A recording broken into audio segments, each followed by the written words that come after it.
Hello, I'm Dr. Rhoda, and I'd like to go with you on a journey of thriving. What does it take to thrive? I'd like to share with you the information that I've learned over the last 20 years as I've studied this topic.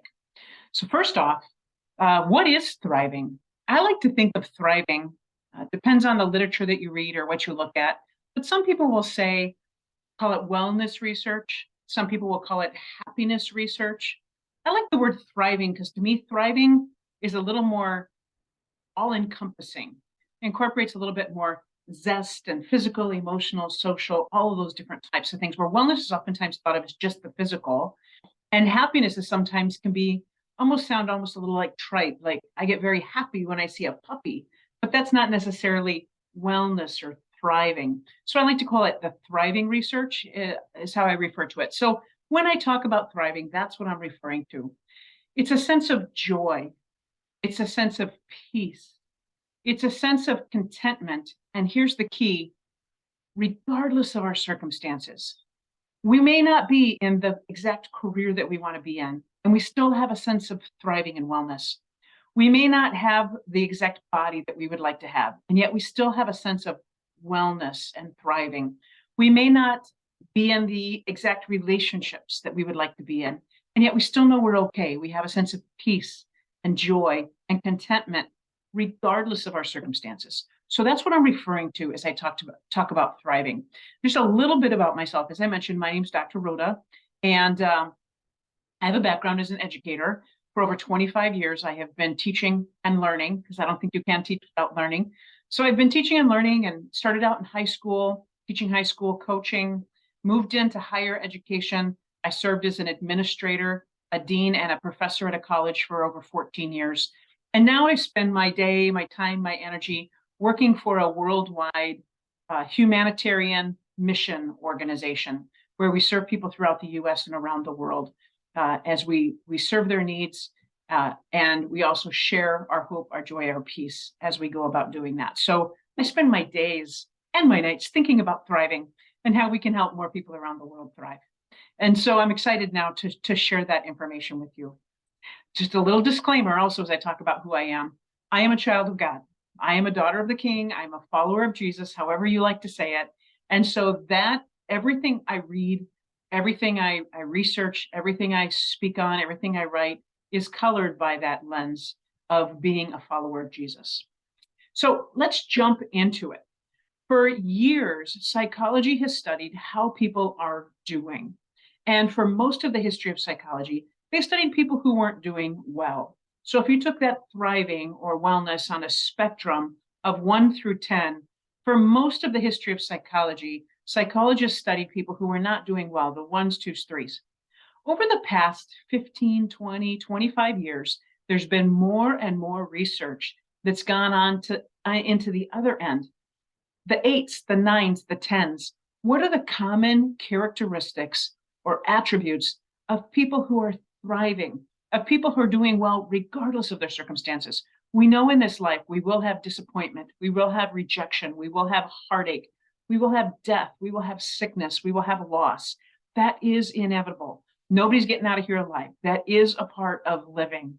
But how can we be okay regardless of those things that are going on in our life? And that's the information that I'd like to share with you. And I'd love to get your feedback on. If you want to leave comments, if you have questions, don't hesitate to reach out and let me know, and we can have a discussion on this.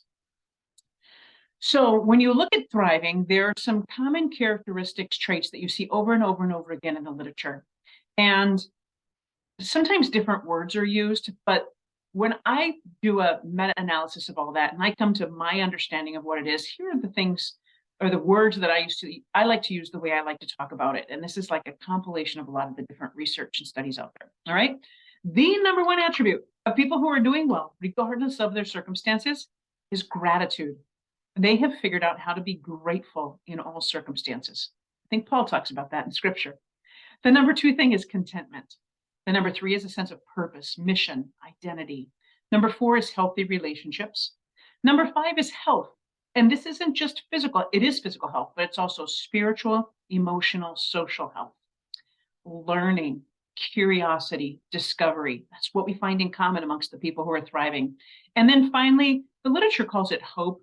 It almost feels a little bit more like goal setting to me, where you know how to, to set goals and then be resilient in pursuing those goals, but at the same time, not losing that sense of contentment and gratitude. I like to think of it as striving with contentment, which is a tricky, interesting balance.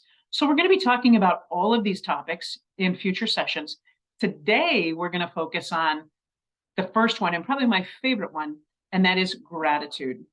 So what makes people feel well, joy-filled, thriving, regardless of their circumstances? The number one characteristic of people we find that are thriving is commonality, a sense of gratitude. Turns out it's not joy that makes us grateful, it's gratitude that makes us joyful. Interesting study was done on Olympic athletes. So if you think of the Olympics, right, these are people who have trained their entire life. They have forfeited so much. They have committed so deeply to being the best in the world at whatever their event is. And so just a reminder, first place is gold, second place is silver, third place is bronze. When the Olympics are over, they have studied athletes to see who's doing better, who has a greater sense of wellness, who is thriving more, the person who won a silver medal or the person who won a bronze medal. So who won second, who won third, who's doing better? And what they find is the people who came in third are actually have a better sense of well-being. How can that possibly be? They lost to second place. How can they be feeling better, doing better, in a better place in life when they didn't win? They didn't come in as high as the person ahead of them. It turns out an awful lot of gratitude and wellness, where that comes from, is it dependent upon or is revolves around the fact of who we're comparing ourselves to. So the person who won silver is comparing himself or herself to whom? The person who won gold. And there's what? There's regret. Oh, if I would have just, I came so close to making my goal. Came so close to being the best in the world, but I lost. I came in second. If I would have just worked out a little bit harder, if I would have just hired a different trainer, if I would have just not had that second piece of chocolate cake at my nephew's birthday party, whatever it is, they're filled with regret. They fell short. They didn't make it. Who is the bronze medalist or the person who won third? Who are they comparing themselves to? They're comparing themselves to all those people who didn't win a medal, right? They competed in the Olympics and they won a medal that can never be taken away from them. They're one of the 3 top people in the world. So much of our wellness depends upon who we're comparing ourselves to. So we want to make sure. I get a little nervous about comparisons because I think when we make comparisons, when we compare ourselves to somebody else, oftentimes 2 things can happen. We can either think we're better than somebody else, or we can think we're not as good as somebody else. And neither of those things are really good. We're going to get into this in our next session when we talk about contentment. You are unique. You are uniquely created with a certain purpose and design because there's a job for you to do in the world. There's a way for you to connect. The Lord wants to use you in a certain way. And you have what you need, the attributes, the strengths, the abilities to do what He's put on your heart to do. And that's different for each of us. So we need to find a sense of contentment. But within that contentment, we don't want to be comparing. But if we are going to compare, be careful who you're comparing yourself to. Right? One of my go-to sayings in life, and I try to think of it on a daily basis, is right now there is somebody for praying for something that I'm taking for granted. This morning, there was somebody praying with all their might that when they went to get out of bed, their legs would work. There's somebody right now praying for clean water for their children to drink today. Thousands of children die every day from drinking dirty water, right? 1 meal a day they're praying for their family. There's somebody praying for a job. There's somebody praying for a vehicle to be able to, or transportation to be able to get to their job. There's somebody in the world right now praying for the opportunity to go to college or to school, even to learn to read. There's somebody praying for the opportunity to see, for their vision, or to hear the sound of children's laughter. All these things that people are praying for that I might be taking for granted. So turns out happiness can be a state of mind. And you and I get to be responsible for the state of our mind. We have control over our thoughts and how we think about things. And so, right, depending on how you think about it, it will impact your level of gratitude, your level of contentment, your level of wellness. So what makes people feel joyful? That number one attribute is gratitude. Turns out it's frequency, not intensity. You don't have to win the Olympics to be grateful. It's all the little things. You woke up this morning, you could get out of bed and walk. You can see. You have air to breathe, you have lungs that work, you have legs that work, you have, you know, clean water to drink. You can go to a tap and turn on fresher water than most people have had throughout civilization. You and I live in such lavish comfort, right? It's all those little itty bitty things that if we were mindful of them, if we look for them, we can be grateful. And that impacts our ability to look for more, actually. As I mentioned, right now, someone is praying for something that I may be taking for granted. And I was one time, this hit home for me. I was standing in line at the Department of Motor Vehicles renewing my license. And that's a fun place to be, right? And I was there on an afternoon. It was probably about 2 o'clock in the afternoon. And I get up to the counter and I ask the lady how she's doing. And she says, I am too blessed to stress, honey. I just thought to myself, note to self, Rhoda, too blessed to stress. That's a beautiful attitude of gratitude. Makes all the difference in the world in our sense of well-being, in our thriving. Some people say, yeah, Rhoda, but if I just had a little bit more money, things are pretty tight. It's a lot of stress in that. If I just had a little bit more money. Well, it turns out there's an interesting way to study how money impacts happiness. We have these things in the United States called lotteries, and people can invest some money and or spend some money, and they take a chance of winning. And one or a few people are going to win big. They're going to win the pot that everybody else invested in. And they've studied lottery winners, people who overnight become multimillionaires. And what do they find out? Does their level of gratitude go up? Unfortunately not. It turns out that their level of gratitude, their level of happiness increases for about 2 months. And after about 2 months, it actually dips lower than what it was before they won the lottery.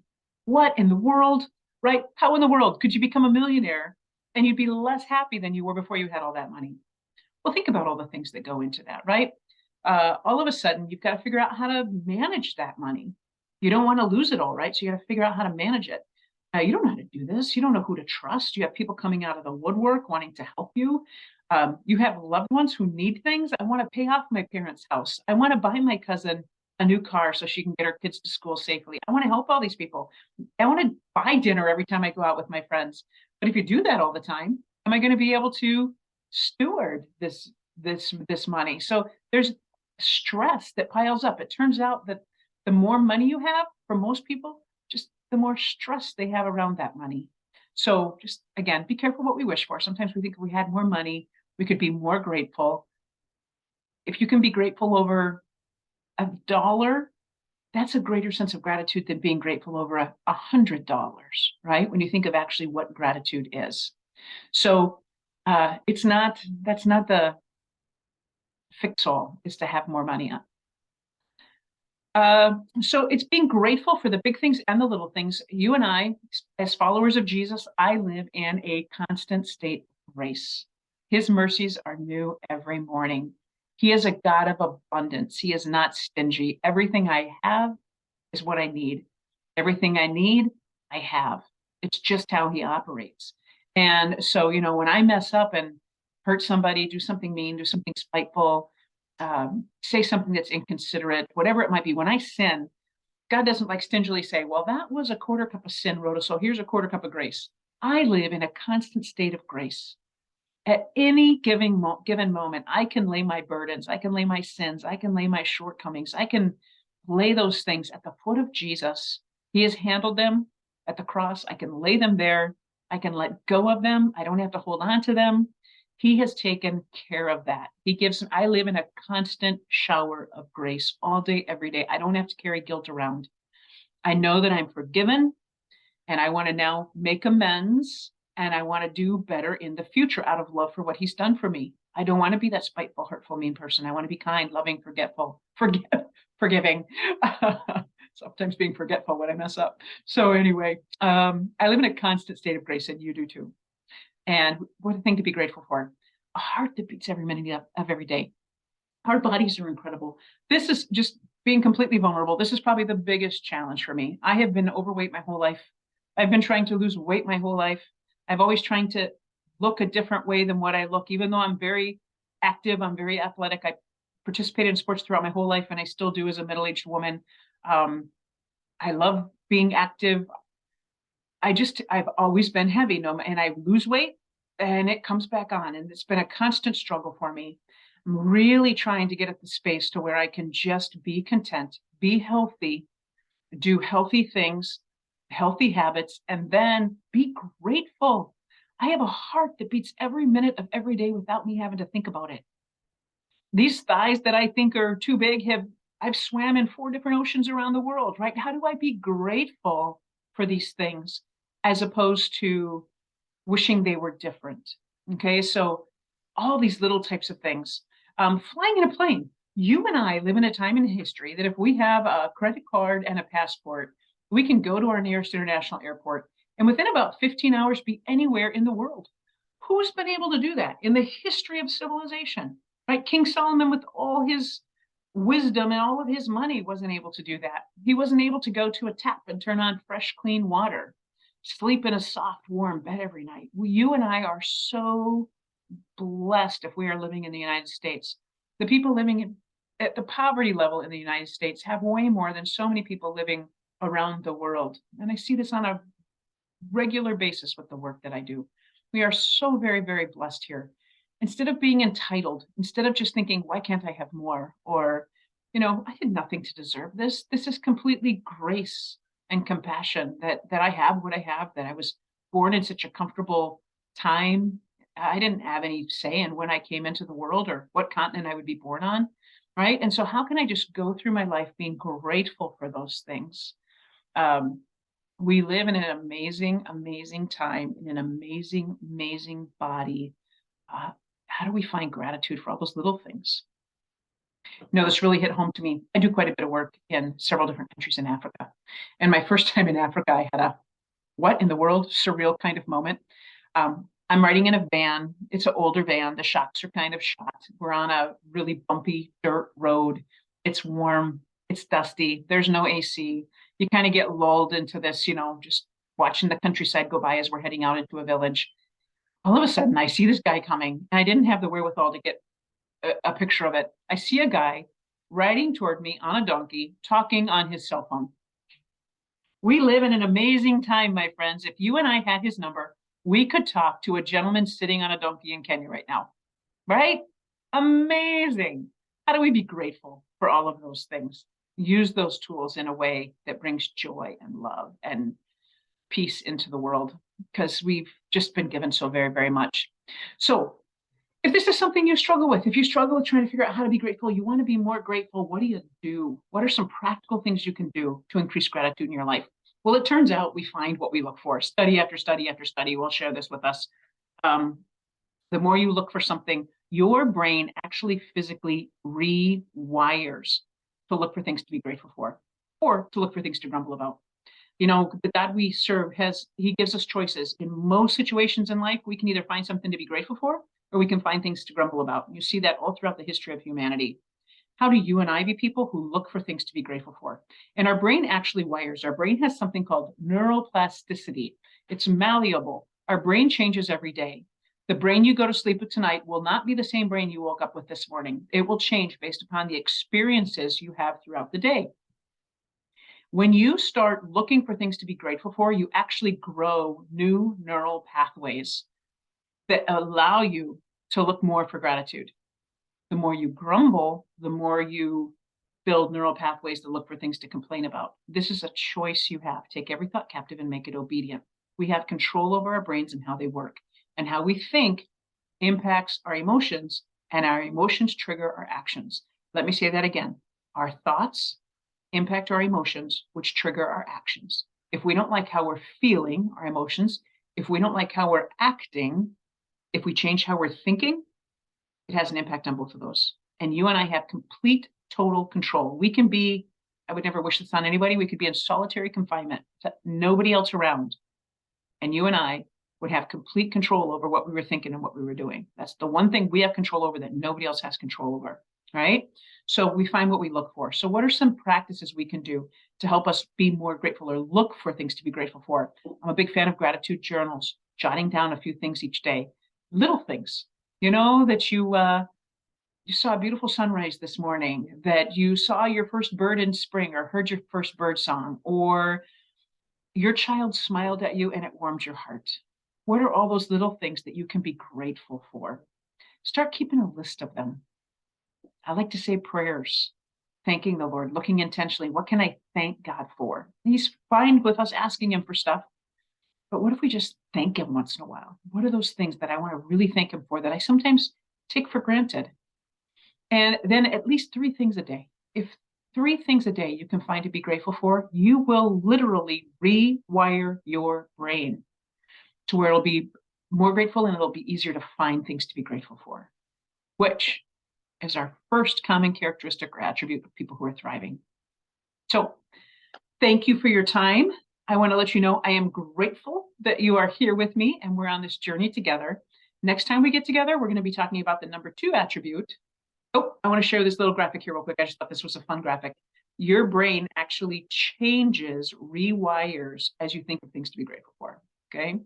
Next time we get together, we're going to be talking about contentment. It's the second attribute or common characteristic of those who are thriving. And again, thriving are people who are finding peace, joy, love, wellness in their life, regardless of their circumstances. Again, thanks for joining me. I'm grateful for you. God be with you.